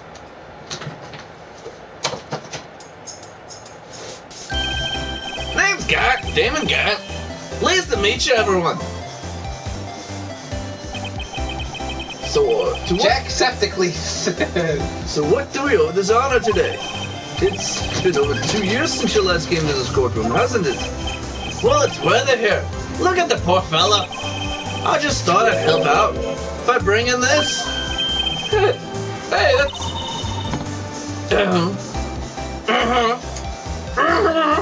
My sister's muffler.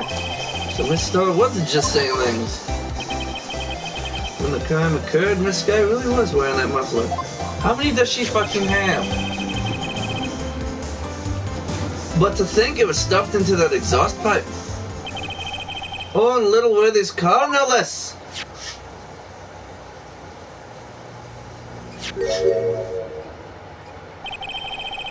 It's really quite embarrassing even for us.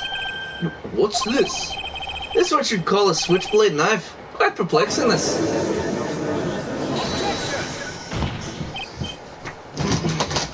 Chief! What kind of outfit are you running? Mr. Edgeworth? How could they miss such a vital piece of evidence? If your investigators are this lax, how do you expect us to do our job? Now wait a minute, Worthy. I have no desire to hear you. I'm telling you to wait. Or didn't you hear me? Have a look at this document where it says person in charge of investigation. There's no mistaking that signature, is there? Miles Edgeworth. That's not fair. On the day of the crime, I had... You're head in the clouds because you got that award. I know how you feel. But you're the person in charge. I expect a written apology. What? Are you serious? Don't be too upset. We'll find a way to clean up this mess that you made. This is the first time I've seen Mr. Edgeworth at a loss for words. This kind of major blunder is unlike you, Mr. Edgeworth. Cow. Need to focus. The court accepts this new evidence. But I'd like to ask the defense a favor first. Yes? Just to be sure, I'd like to take a look at the blade of this knife. The blade, Your Honor. Well, I don't see why not. Could you open it for me, I wonder? Yes, well, I think all you have to do is push that switch and... If I cut my finger, Mr. Wright, I won't be able to pound my gavel anymore. Yes, but if I cut my finger, I wouldn't be able to point it at people anymore. Come on, just hurry up and open it.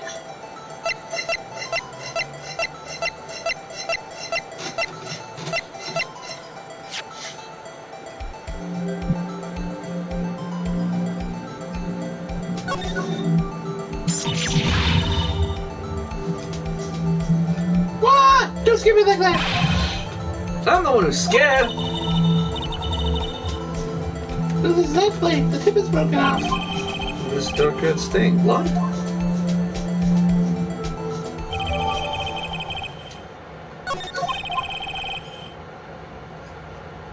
This does not excuse the actions of the police department. I would like to hear an explanation from the chief of police himself. I'm terribly sorry, but could I ask you to testify for us about the split between the prosecutors and the police and this knife? Sure thing. Not a problem, not even a little one, really. I like his voice. I hate him as a character, but I like his voice. Jackseptically. This knife is special, but I can't say how here. Unless there's evidence to prove a connection between this knife and Goodman. That was a bad day for the department. We weren't in any shape to do an investigation. The detective was killed at the police department. See, what a mess. The time of the crime, 5:15. Scary coincidence, eh? It's not officially linked to this here case, so I can't talk about it much.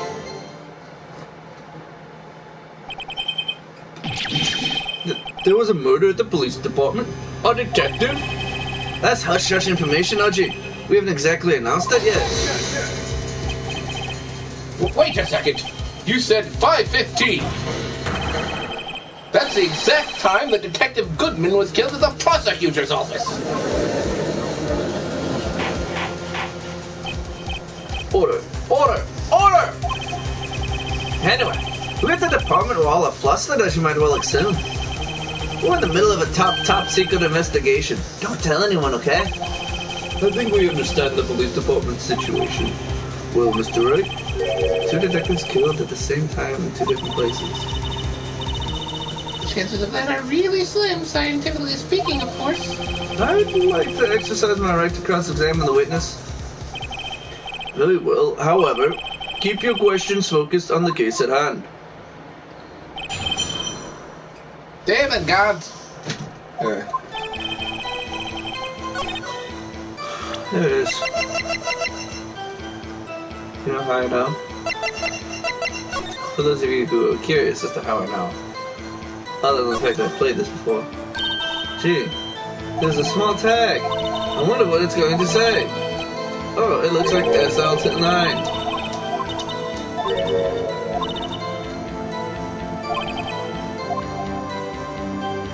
It's the same thing that's written on that note. Is it? You sure about that? I wonder how that possibly could be. Wait a second. Ah, at last. An honest-to-goodness objection. This knife. This has to have something to do with Detective Goodman. What do you mean? Ah, an honest-to-goodness, what do you mean from Mudgy? This is great.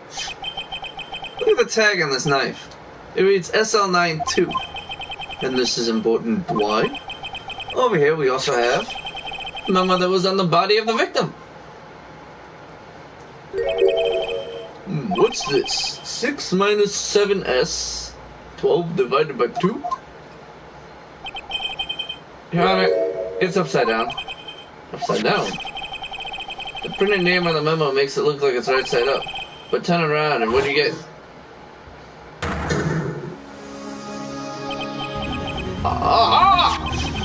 Whoever wrote this note was holding the paper upside down. SL9, that's the same as that's the same thing that was written on the knife's tag.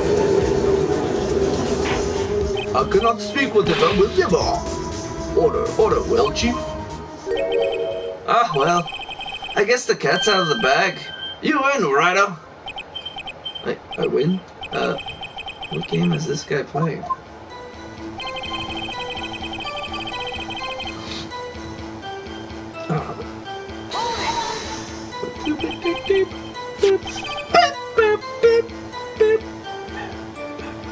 So this knife was stolen? Yes, but on the day of the murder.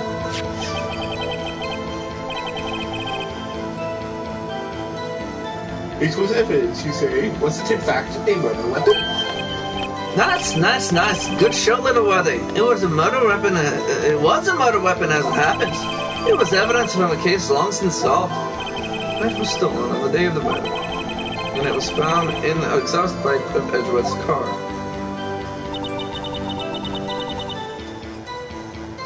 I just think there isn't a connection there. On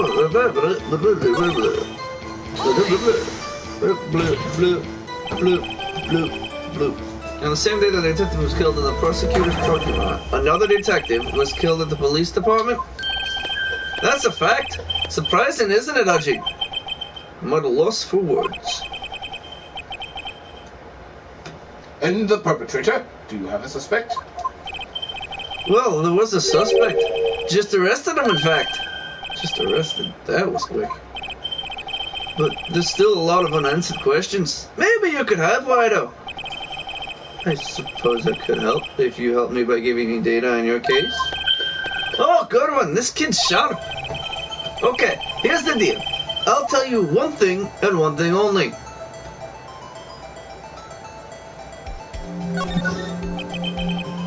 Tell me, where was the victim found?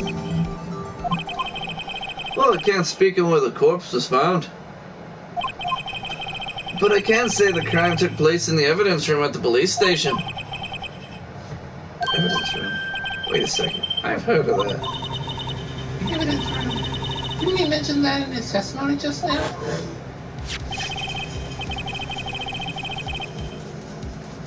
There's not... It's not. There's evidence in the case. It was stolen from the department's evidence room. What's the connection between the two cases? happy, Mr. Wright? Happy. We just got handed our ticket to go to town on this case. With the link between the two cases established, we finally have some leverage. Now we can get and testify about the details.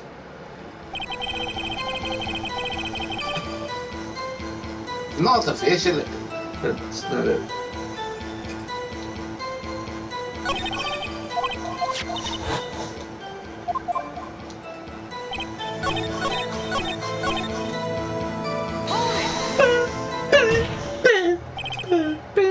Chief, the defense's position is simply this. The connection between these two cases has already been proven. You don't say? Well, out with it, Ryder. What's your connection? Yes, out with it, Wright. The connection is a place mentioned in the testimony we just heard. The knife found in the lot was stolen from the police department's evidence room. Not to mention the victim had on him the case number on the knife's evidence tag.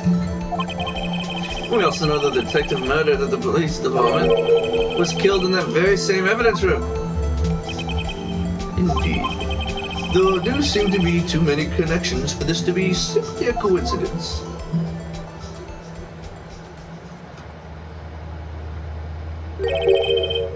You two make a good pair. It took my men 2 days to find out what you deduced right here. Chief, I request that you release your information on the victim at the police department. See, that's the tricky part. It hasn't been announced yet and all. Can we get the information unofficially?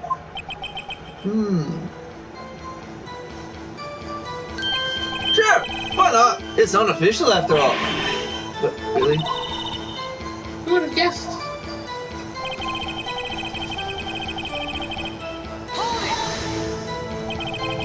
You're gonna tell us a little? Why not tell us everything?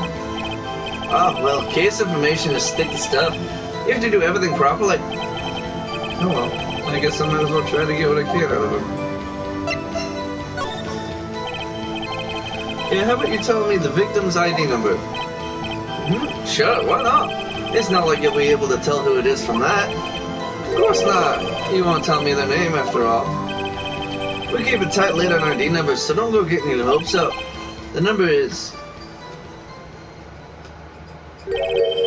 5842189. That's quite long. And we have to remember these. It drives me nuts. Hey, dude, I can't do it. You didn't even get the first number right. Well, Mr. Wright, does this tell you anything? Tells me something. I know what it tells me. Actually, it does, Your Honor. It does, I think. Meaning? Don't worry, we're almost done. Good. It'll be like another half hour. But what does this mean? I'm joking. I do have to do something before we move on to the next train. Let's hear what the defense has to say. You say the ID number of the detective who's murdered at the police department tells you something. What does it tell you? Witness. What is it, Mr. Wright? You're grinning like a schoolgirl on prom night. Awkward. No, it's just... I got confused. This is news? Huh? Just come out with both guns blazing, like you always do. The police department, the prosecutor's office, 2 places, 2 detectives murdered at one time. Actually, I happen to have a police ID number here. Oh, is it yours? No, Your Honor, I'm a defense attorney, remember? This is the ID number of our victim, Detective Goodwin. Shame on you, Righto. Personal ID is a top secret. Detective Goodman's ID number is 5842189. Try saying that 10 times fast. Nope. And this means what exactly? Huh? Wait. That ID number we heard from the chief earlier. That started with 82. I forgot. You didn't even get the first number right. Again! The number the chief of police gave us was 5842189. Oh, wait a second. Is this... Me? That's what I want. That's what I want to know. The two ID numbers are identical. In other words, the detective killed in the police department's evidence room was Bruce Goodman. What does our witness think about that? Oh, sharp as a tack, Righto. Sharp as a tack. Wait, Detective Goodman is our victim. He was killed at 5:15 in the underground parking lot. Yet, Detective Bruce Goodman was also killed at the police department in the evidence room at the exact same time. That's impossible. So what we're saying is the same person was killed at the same time and in completely different locations. Order, order, order! Chief, what does this mean?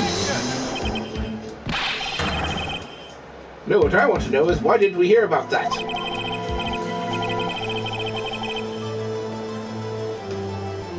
Yes, it's a top secret find, but I'm the prosecutor in charge of the case.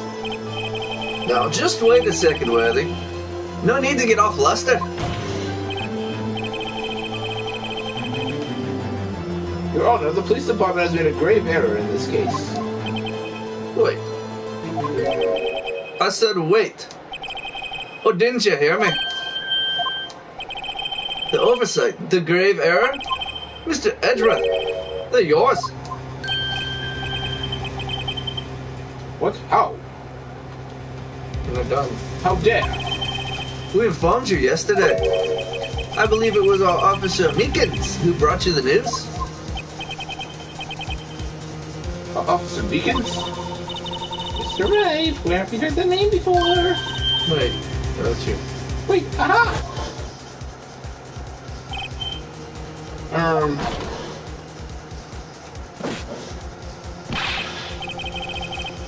Excuse me, Mr. Edgeworth, anywhere on the premises?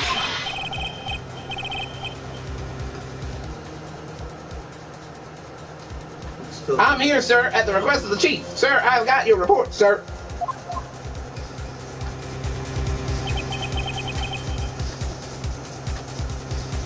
You don't mean him. According to Meekins, you didn't accept the report. Hard to believe. But your officer, sir, he told me. He said the report had nothing to do with the Lala Sky incident. Detective Bruce Goodman murdered in the police department evidence room. Mr. Edgeworth, the victim's name is written right at the top of the report. Ah! Well, why didn't your officer tell me?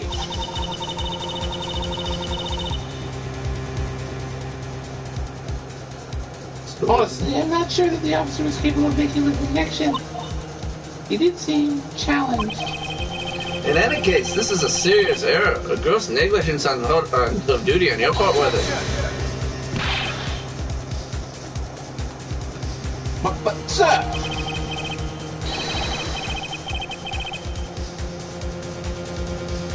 You could have submitted that report this morning to the court as evidence. Then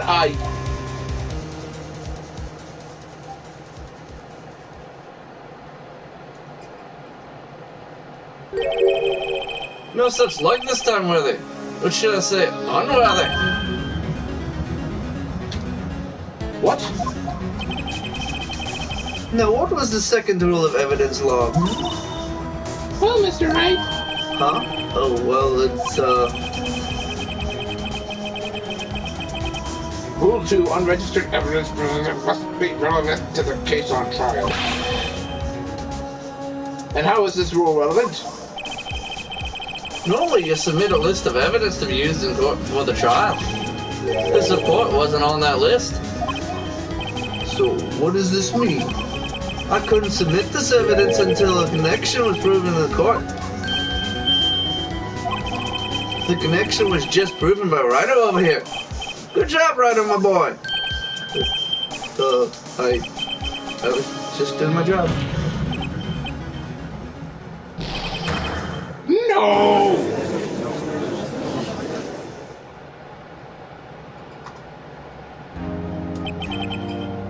It seems we have come to the end of this trial. I know you're going through a tough time where they were with all these rumors. You were even the defendant's chair just this past December.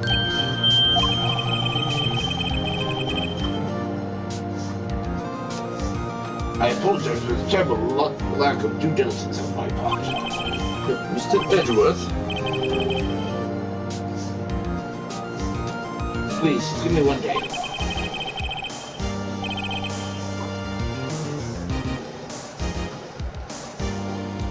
Storyline.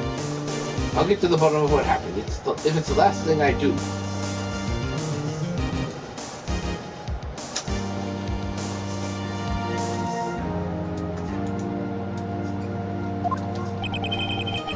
You'd better get results this time. Really? I have my profound apologies. Poor Mr. Edgeworth. I don't think there's ever been an error this serious in the history of this court. I will grant 1 further day as the prosecution has requested. Will that be sufficient, Mr. Edgeworth? Yes, Your Honor. Whatever your punishment for this is, I hope it, for your sake, I hope it's not decisive. Very well. Court is adjourned.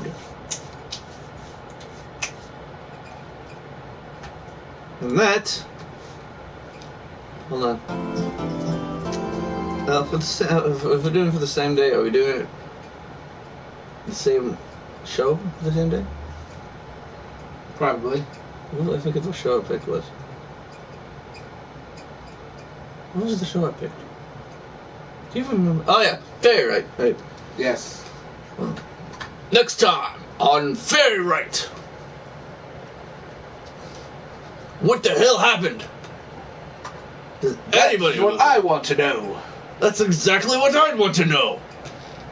Will Phoenix get a non-guilty verdict? Or will Edgeworth be a dick again? I know which way I bet. Yeah, we all know which way you'd go, Edgeworth. Yeah. Next time on Fairy Wright. I'm gonna save it. Make sure I save it. Okay, so that was the first day. We're gonna end it here because that took us 3 hours, and I was a little. I forget how long this case actually can be. And it probably half of that was you just sitting there staring at the screen while I babble on endlessly, or wait for my co-host to stop dicking around whatever he's doing. But we'll see you next time. Same great channel, same not so great show, probably. Who knows? Nah. Make sure you hit the like and all that fun jizzle jazzle. We will see you next time. Bye. Bye!